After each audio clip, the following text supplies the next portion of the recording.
and start saying good afternoon. Happy Monday, everyone. Thank you for joining us this afternoon.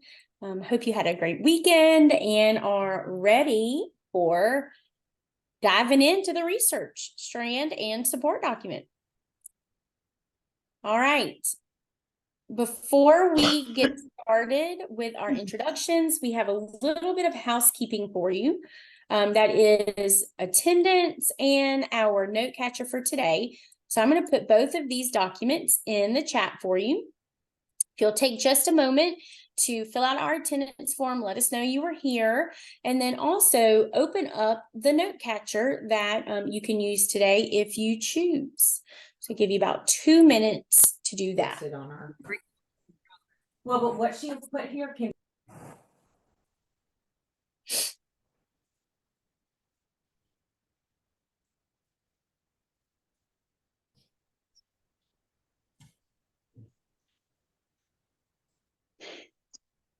And Casey is going to continue to put those links in for me as new people join the meet. Thank you, Casey. And once you have your attendance form complete and your note catcher open, if you're going to use it today, if you will put the number 1 in the chat so that I know you are ready to move on. Thank you, Alicia. Katie, thank you. Thank you.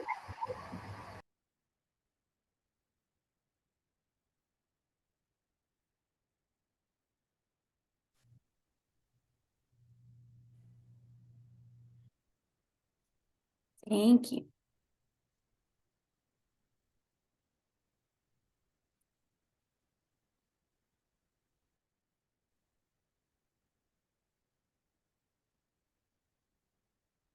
All right, looks like everyone is just about ready, so we will hop in with our introductions. And my team lead texted me a minute ago and said that in my 11 o'clock, I misintroduced myself. I said my job wrong, so let's see if I can get that right this time.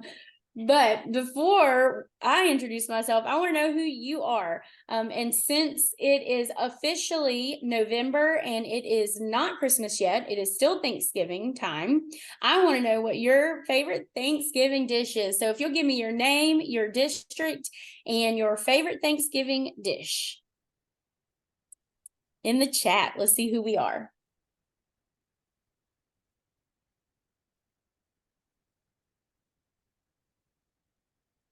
Stuffing, all right. Apple pie, okay. Macaroni and cheese, always the best, yes. Corn pie, what's corn pie? I need to come to y'all's house for Thanksgiving. Well, I feel like we could do a poll on dressing versus stuffing. Pumpkin roll, all right. Mashed potatoes, it's like an OG. People overlook the mashed potatoes sometimes. Dry brine turkey. Green bean casserole, that's a classic too.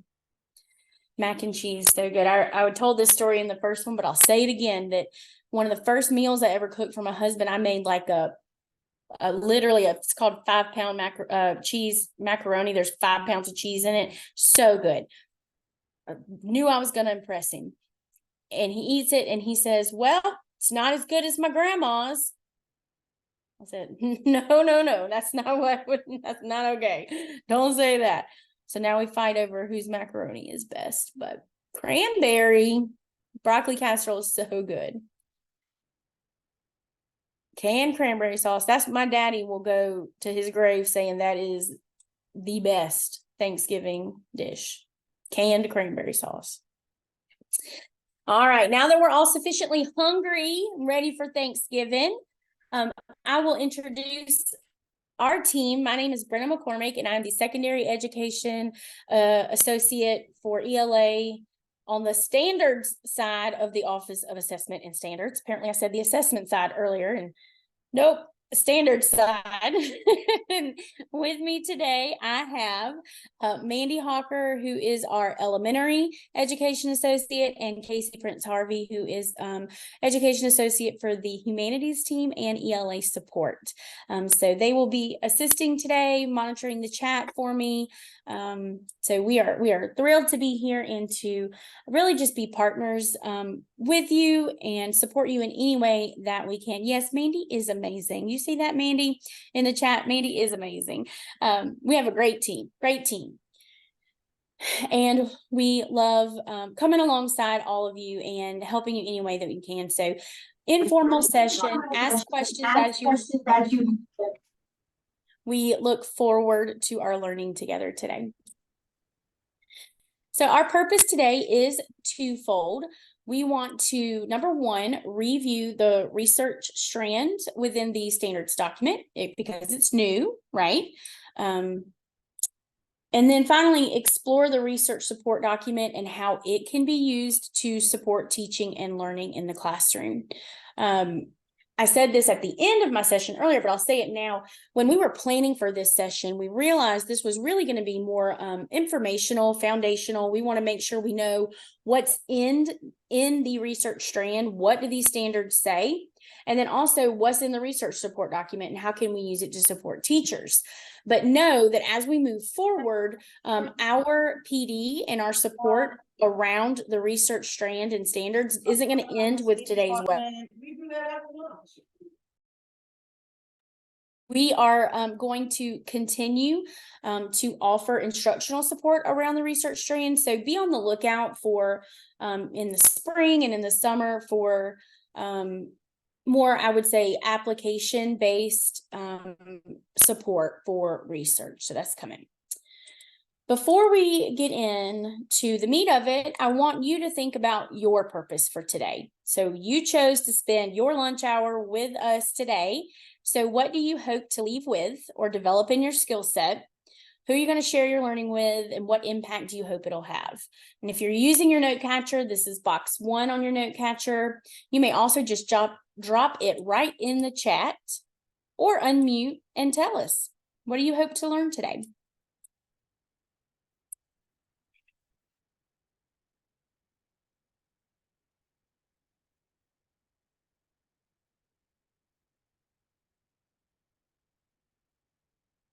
Yeah, keep them calm so when they come to me.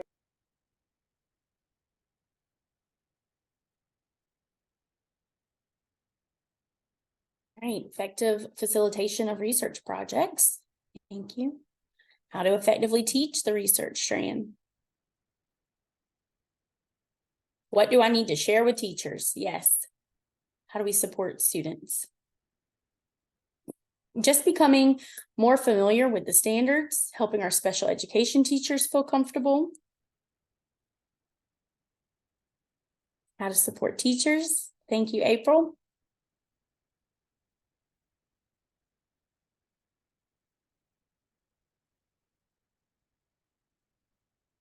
Very good. So I definitely think that you're going to leave today with a better understanding of how to support teachers, what's already available to them. And also, hopefully you'll be able to provide us some feedback as we look toward the future and how to really provide some professional development on implementing the research strand in our instructional practices. You can let us know what you need. So that we can make sure that we provide that support. Bianca, we are going to look at the crosswalk document a little bit today as well, so you can see the shifts that were made from 2015 to 2023. So, thank y'all for taking a moment to get your ideas down and focus yourselves for what we're going to do for the next 50 minutes. We have a 3-part agenda today, and that is number 1, overview of the research strand, followed by the research support document, and then finally some clarity and closure. If you've been with us through all of our webinars, you may remember that we did a webinar on the research strand in the summer, I believe it was. And so our focus for today is really more on the support document itself. But I wanted to make sure that if anybody had not joined us in that initial research webinar, that we laid that foundation for them as well. So we are going to take the time to really just take a second, look at that research strand and what's in it. But first, I have a question for you, and you have to pick a side. Nobody has to say both. Nobody can say I'm in the middle. Pick a side. If I asked you, would you consider yourself a reading teacher or a writing teacher? What would you say? Reading. Lots of reading. Oh, there we go. A writing. There's a few writing in there. April, you have to choose. April said both. Good. We have a lot of writing on in this one. All right, April says reading. It's so hard. It is. And I asked that question for a couple of reasons. One, because I think that a lot of teachers, and myself included, see yourself as one way or the other. Like, oh, I'm really good at reading teacher.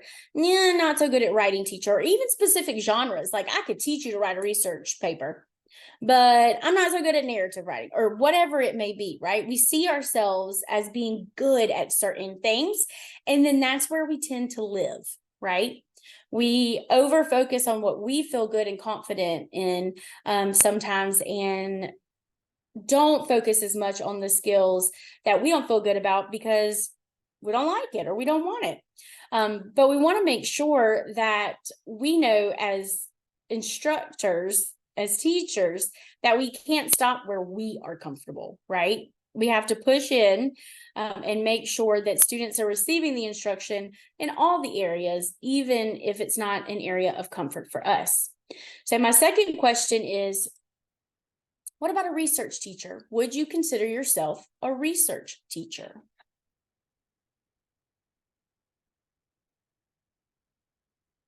Absolutely. Yes.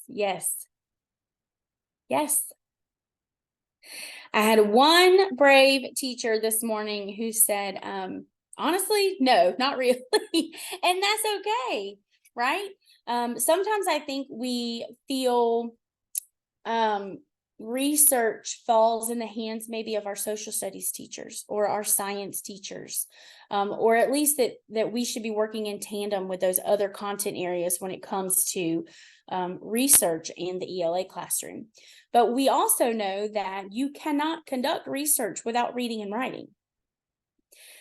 So we are all reading teachers, writing teachers, and teachers of research.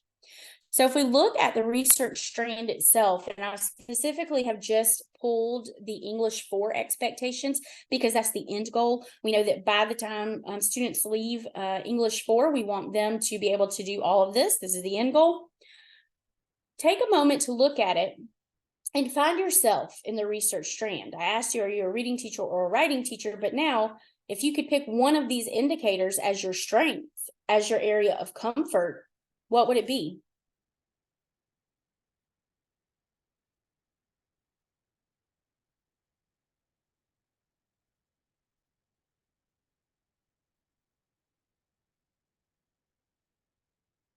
Synthesizing, organizing, self-generated questions, evaluating findings. I love that there's such a variety, right?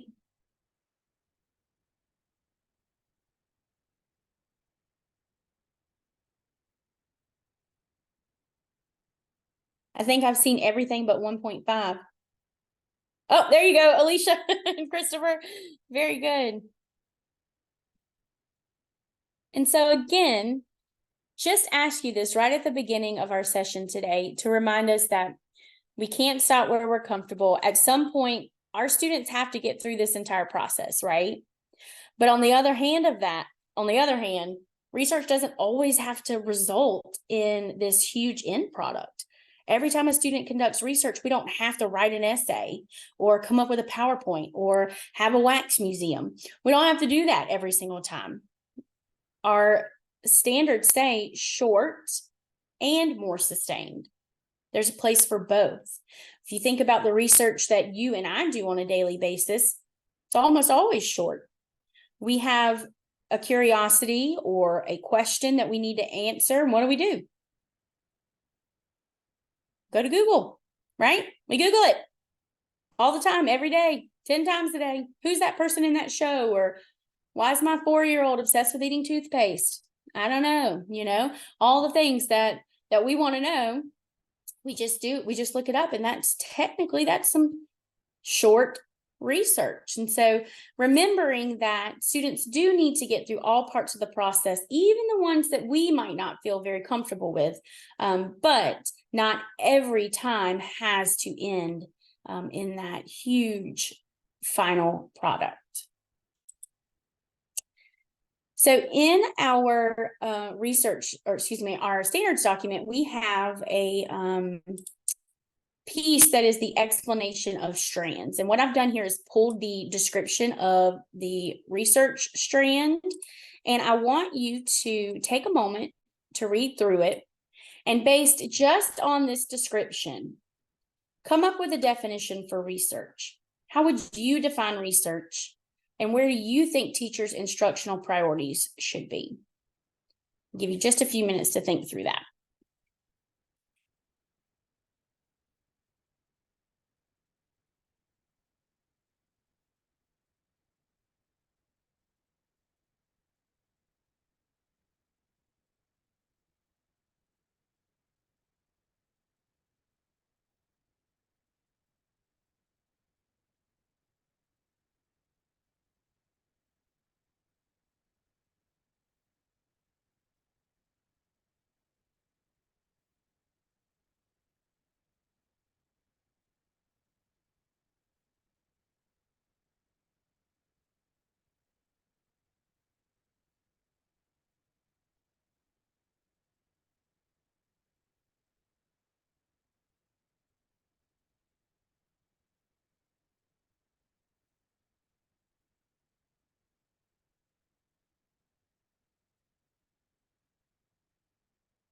All right, I'd love for someone to unmute and let me know your definition of research or what you would include.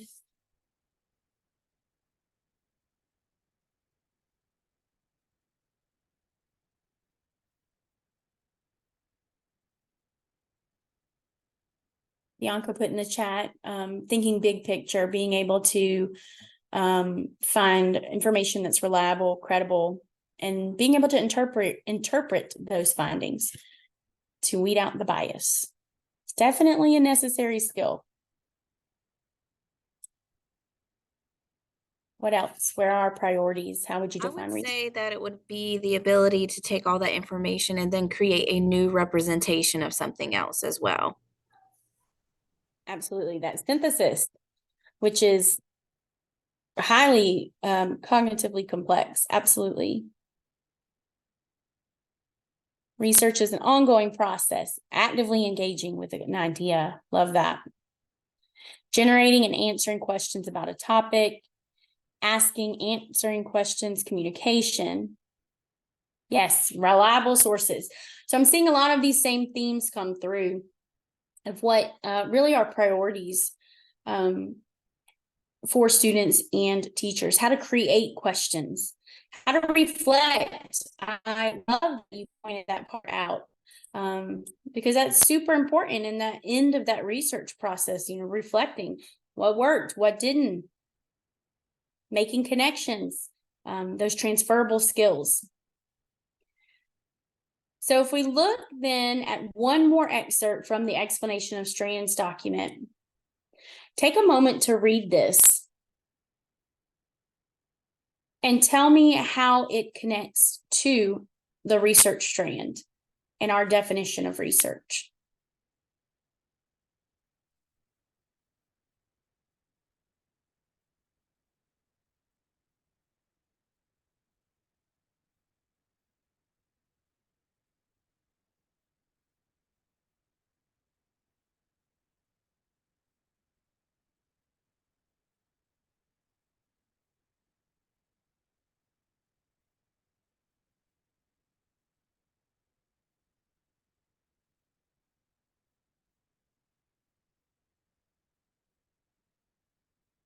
Yes, Kimberly, research incorporates all areas.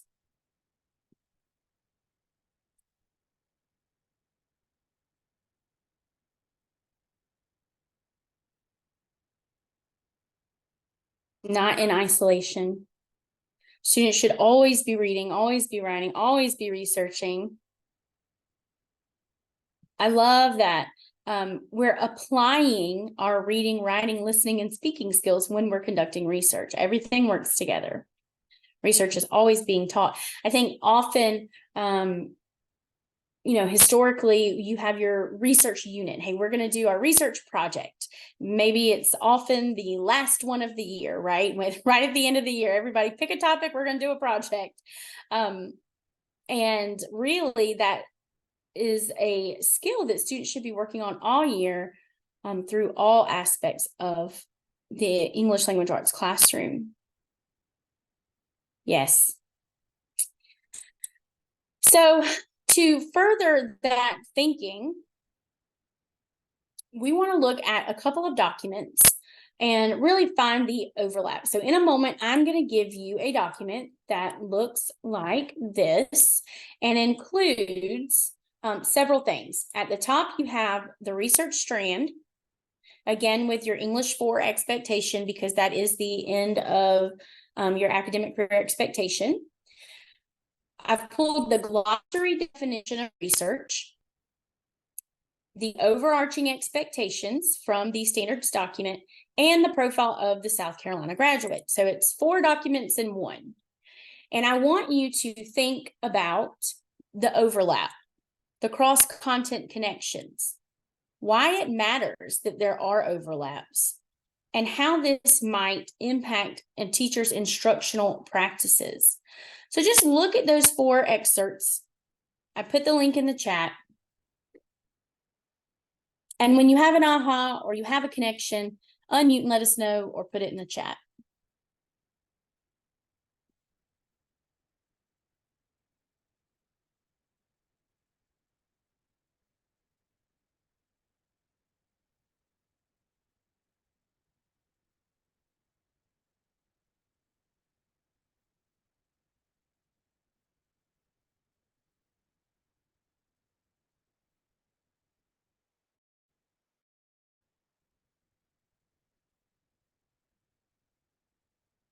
College and career readiness, yes. Life success.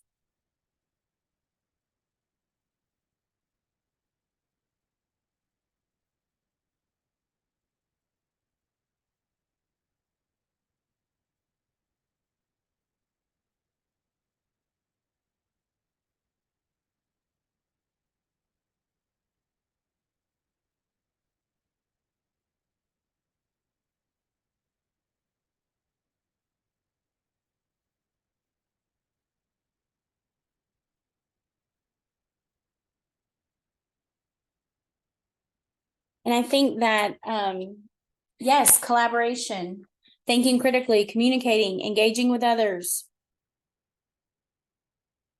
Katie, I love that. Research is really knowing how to learn. And that's a life skill. How to learn. Continual promotion of learning. We know that our overarching expectations are expectations for the ELA classroom, but really they're expectations for any classroom in any content area, and really beyond the classroom. Students have got to be able to read and write and share knowledge and refine and acquire knowledge, make inferences, collaborate. All of these skills are truly life skills, whether students are choosing a career or college or the military. They have to be able to do these things. And I think it's important for us to remember as teachers that they are all so closely entwined, so that that's a way that we can approach them in the classroom. So now we're going to take a closer look at the crosswalk document. If you haven't seen the crosswalk document, it is one of our support documents, and it puts the 2023 standards right next to the 2015 standards and shows where they align, maybe what's new, what was left out. And I have pulled the research crosswalk specifically. So it's not the entire document, it's just the research. And I'm going to put that in the chat. Looks like this. You'll see your 2023 on the left, your 2015 on the right. And I want you to find your grade level or your grade band if you work with a group of teachers, and just take a look at what's new, what's different, and how should teachers be thinking about changes in their instructional practices or how it might impact their instructional practices. Yay, Bianca, I'm so glad. So again, what's new, what's different, how will teachers' instructional practices be impacted?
Yes.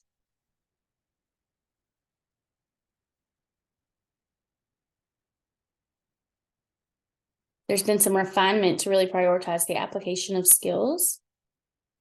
Primary and secondary sources.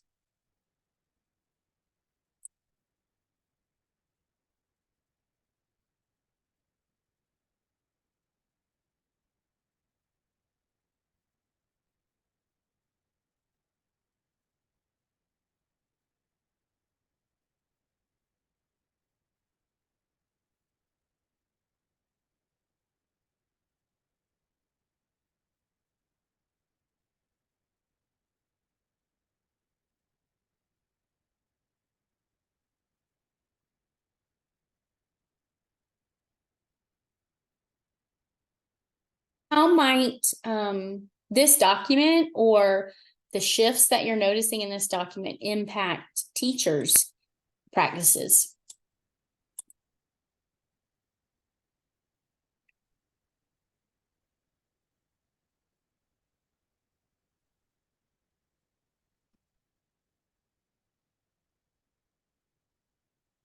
It's really a lot about the process, right, Kimberly? That, we're looking at process over product, really.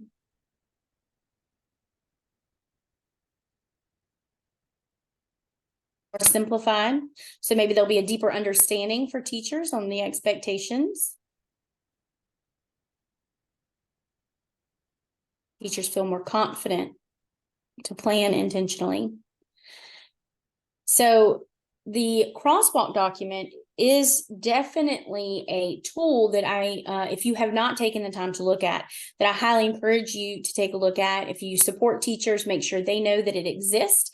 It's on our instructional resources page in its entirety. And it's something that really can help teachers see that changes have been made, but content is pretty much the same. ELA is ELA is ELA, right? So that they don't have to feel as overwhelmed in the changes that have been made. Are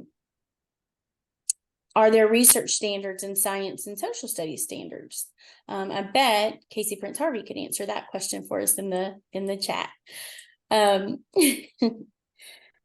All right, so again, just a very quick overview of what's included in that research strand before we hop into the meat of the session, which is about the support document itself.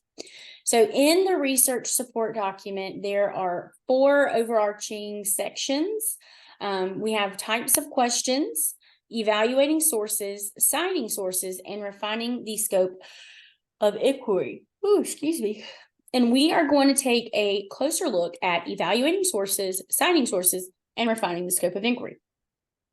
We're going to kind of start backwards and look first at the portion of the support document that is refining the scope of inquiry. And we're going to do a little activity called CSI.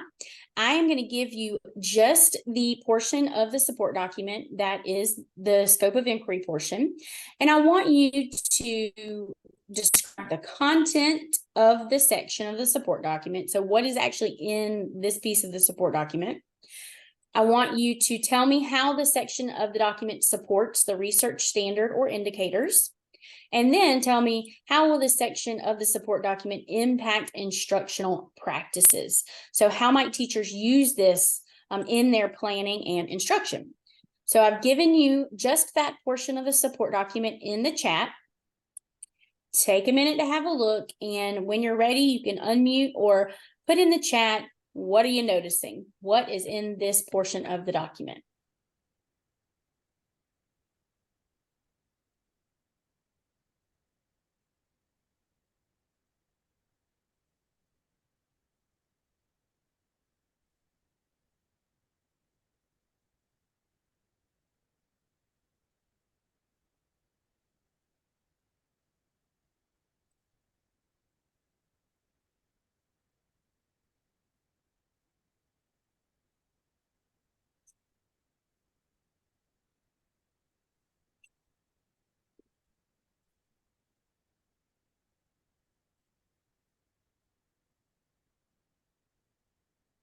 Yes, guiding questions.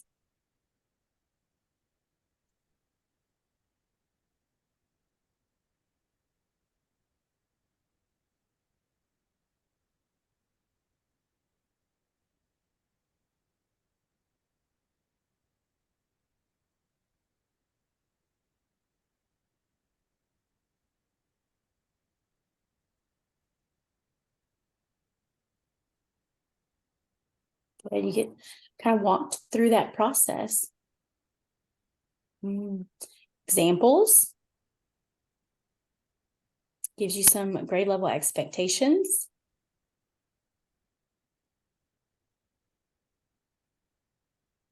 How to narrow the focus. And Janice, I love that you said it shows how to help students, right, narrow their focus. Could this be a tool that students have access to?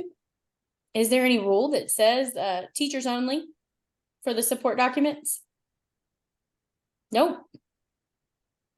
Not at all. So in this portion of the support document, there are guiding questions, examples, there's information about purpose and audience. You've got terms and definitions.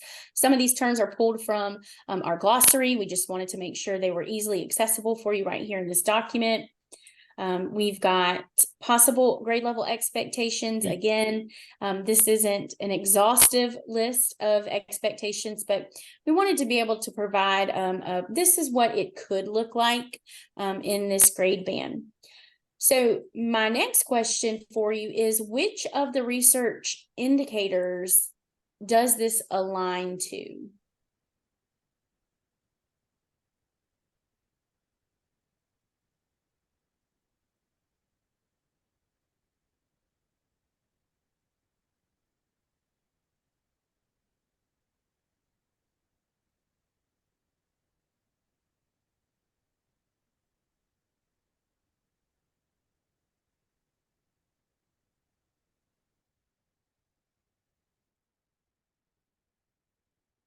We think back to research 1.1, 1.2, 1.3, 1.4, 1.5. Where are we going to find refining the scope of inquiry?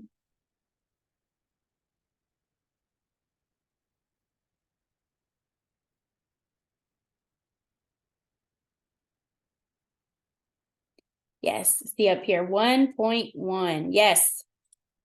So if we look at 1.1b, refining the scope of inquiry as relevant to the topic's purpose and audience. And so this portion of the support document was directly written to support that aspect of the research standards and indicators.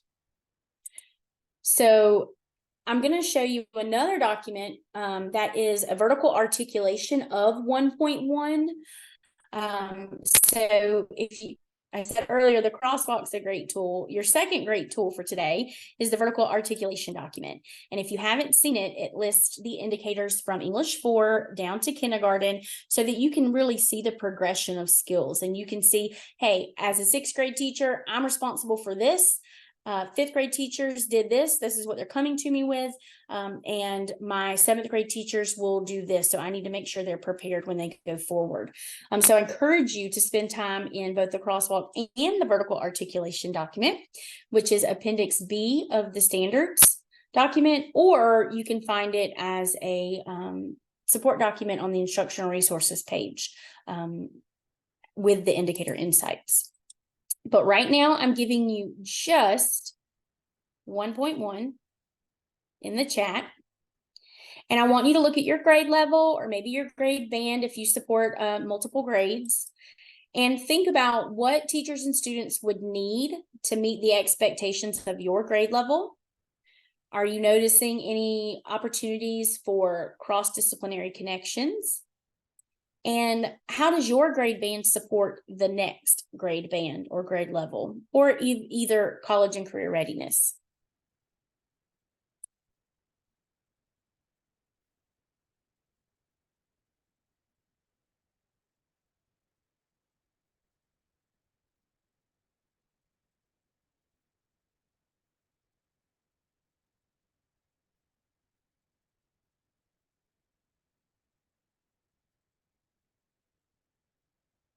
Yes, Bianca, generating and answering research questions. Great cross-curricular connections.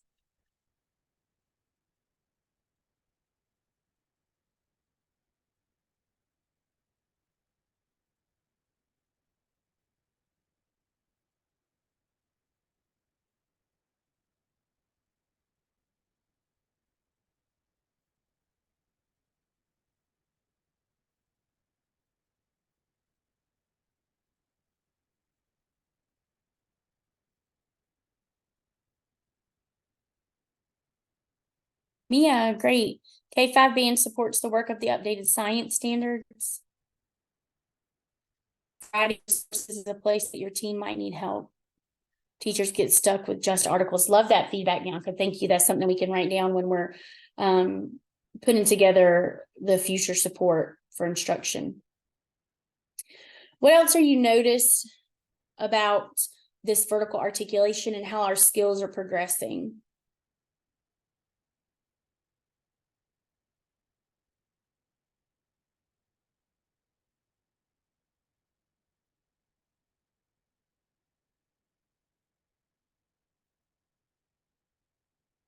See where some of our big shifts are. Notice that K through 2 does have indicators here, asking and answering questions.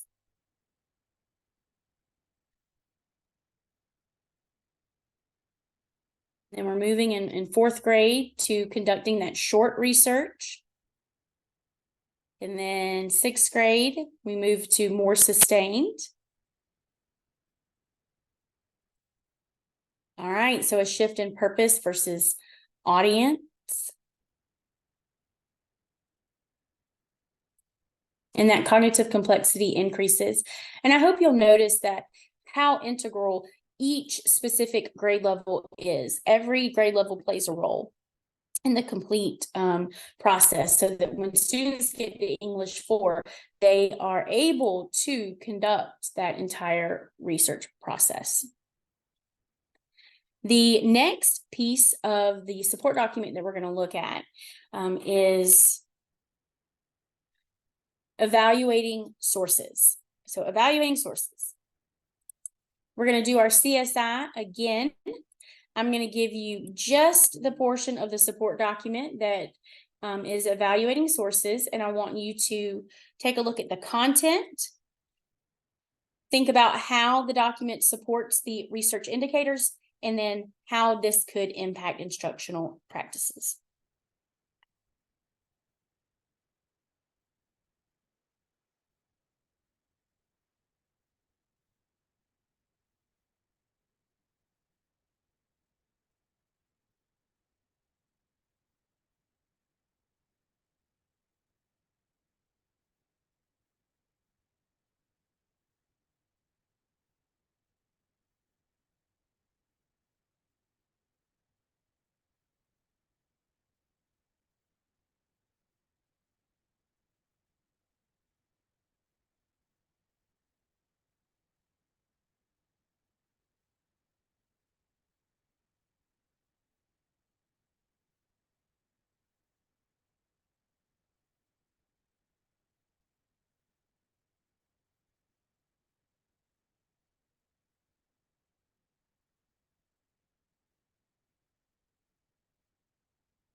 Yes, so some of that content, we're looking at definitions, guiding questions, our grade level expectations.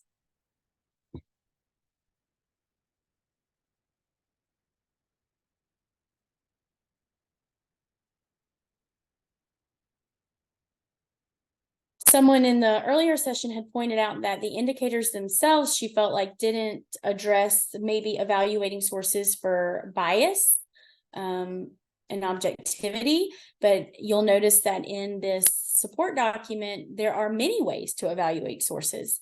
So those suggestions are provided for teachers there as well. So yeah, we have ways to evaluate. You've got your terms and definitions, guiding questions, and your possible grade level expectations. So which of the indicators does this piece of the support document align to?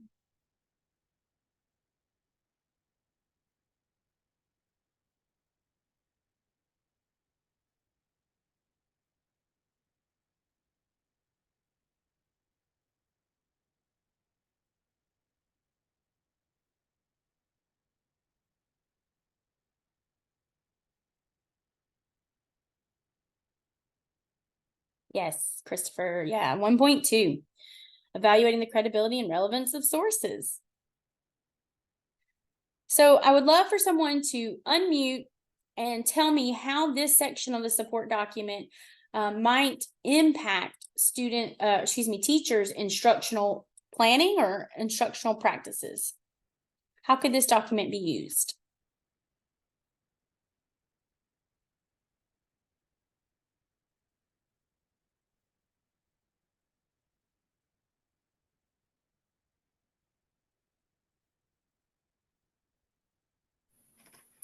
I was thinking of probably use it for either a checklist or a rubric. Oh, I love that idea. Maybe using some of those guiding questions, right?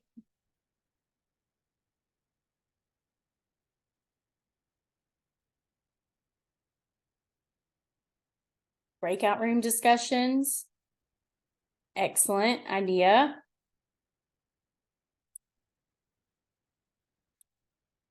Jigsaw method. Yep. Very good.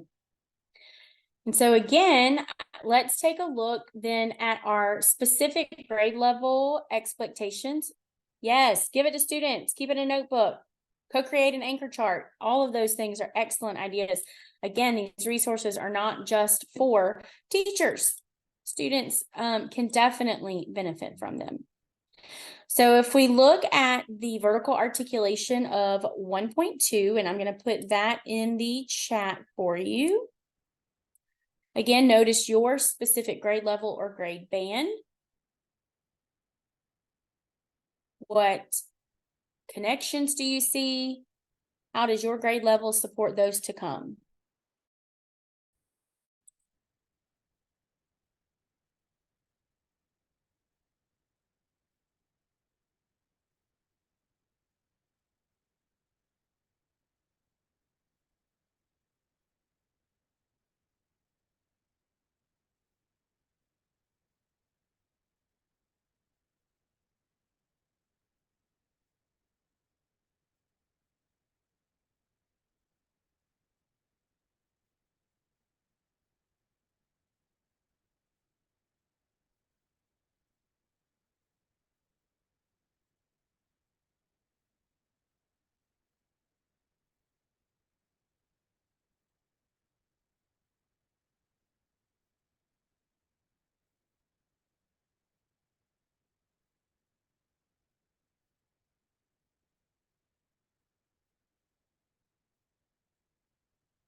What are you noticing?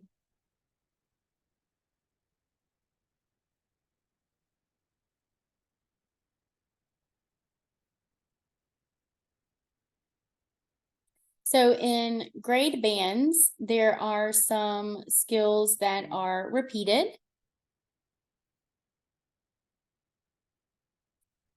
Where we're looking, 8th grade through English 3, where they're analyzing.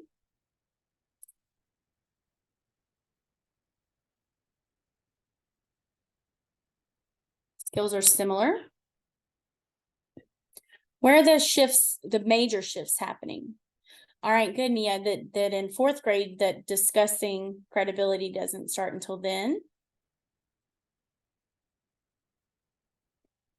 Right. Kindergarten and first grade, there is not instruction at this for this indicator. Yes, Christopher, that English 4, we're asking them to evaluate. So they've got to analyze before that, determine before that. And another great tool, if you haven't looked at our glossary on the instructional resources page, it actually defines what do we mean when we say determine? What do we mean when we say analyze? What do we mean when we say evaluate? So add that in your list of documents that you want to make sure you take a close look at, so that you can really see how those skills progress from grade level to grade level. Also noticing that within these similarities, it really gives students time to slow down and to grow in those skills. And so for fifth, sixth, and seventh grade, we're determining the credibility of one or more sources. Students have 3 grade levels to make sure they've got a handle on that before a major cognitive shift happens. Yes, exactly, Alicia. And so our last piece of the support document that we're going to take a closer look at is the piece on citing sources, which is often a heavily debated topic. Is it, some people are team MLA and some are team APA, and some say students need to do this, and some say they should all be responsible for that. But I think that this particular portion of the support document will help provide some insight and clarity around what exactly the expectation is. So I'm giving you just that portion in the chat. And again, I want you to look at the content, how the section of the document supports the research indicators, and then how it might impact teachers' instructional practices.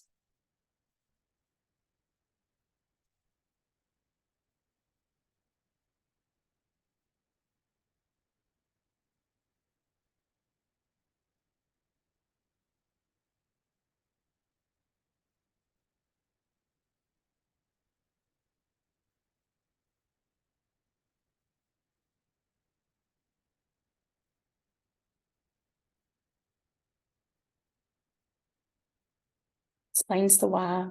Yeah.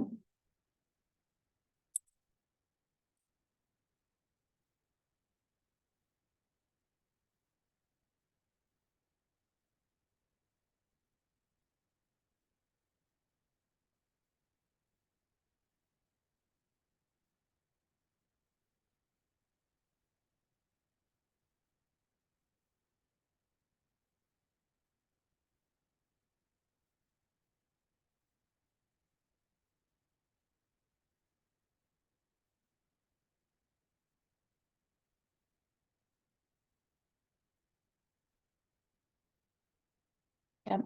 Lots of people commenting that it's the why, and we know how important that is, right?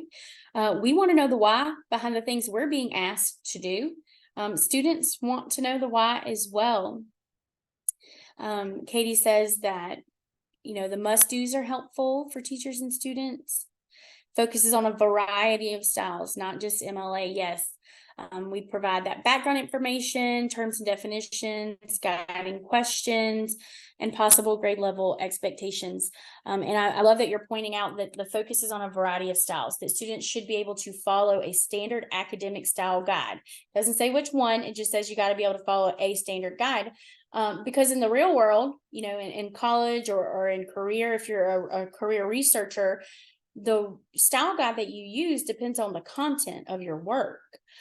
So by having all students only do one or the other, they may be lacking experience in an area when they move on from K through 12 academic career. So it really depends on what's the content, what's the purpose of the research. Teachers get to decide which one is used. The grade level expectations, I think, add maybe some insight into, well, what exactly should a third grader be responsible for? Not an entire works cited page, right? But what should we expect for an English 4 student? Now, how might, or let me ask this first. What indicator does this support?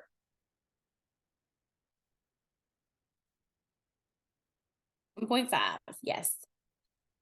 And then my last question, if someone will unmute and tell me, how might this document be used to impact instructional planning or practices? How could a teacher use this document? I think one way a teacher could use this document is because of the way it's laid out. Like if they start with knowing what they want to teach or how they want it to look, I would use this just to kind of scaffold my instruction, because I would maybe start with what I want them to do, which would be like that background information or explanation. And then I would tell them, kind of give them some guidelines as to what they're looking for. And then some questions, obviously, and maybe depending on the level of my English 4 class or whatever class I'm teaching, that would determine, the expectations and, maybe the steps they're going to take for that lesson for that day. Absolutely. I love that. And that's something that we've heard about a couple of the support documents, is that they really outline a basic lesson plan or a series of lessons if you wanted to use them that way, which I think is particularly helpful for our new teachers, our new to the field teachers. So thank you for mentioning that. All right. Any other ideas about this particular piece of the support document?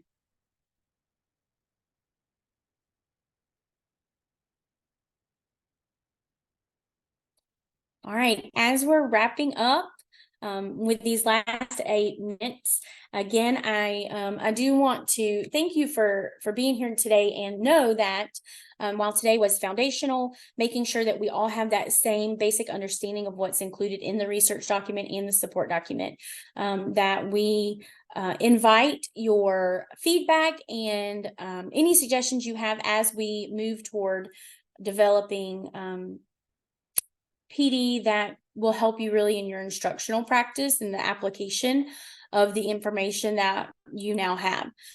So I want you to take a moment and complete a new, now, and next. So in the chat, just answer one of these prompts. What new information did you learn? What does the information have you thinking about now?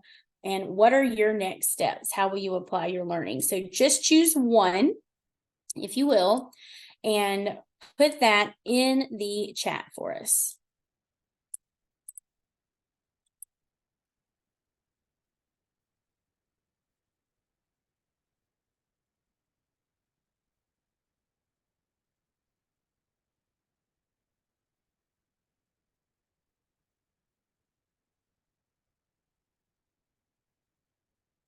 Excellent. Yes, documents and resources are available. Continue to investigate the support documents. Yes. They're short and more sustained research. That's right.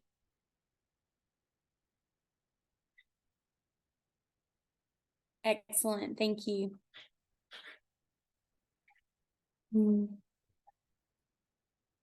Absolutely. The specific skills your third grader needs. Yep. Yes, Bianca, there's lots. There's like 16 support documents. Can Mandy or Casey, will you put the instructional resources page link in there for us? Anchor charts, love that. Yes. Remember that the crosswalk document does include all the strands, not just research. Yes.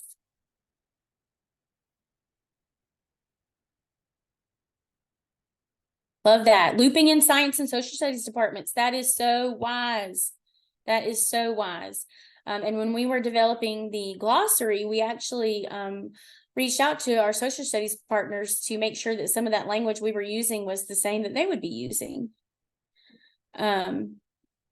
Casey put the instructional resources page in the chat for us. that is the page that you can find all of our support documents. And as our final farewell, if you will please take a moment to give us some feedback. And also, if you did not already complete the attendance form, please let us know that you were here. I put both of those links in the chat, and Mandy and Casey and I will listen and linger, answer any questions that you might have as you complete that feedback survey. But we are so thankful that you chose to spend an hour with us today, and look forward to seeing you at our next webinar in December.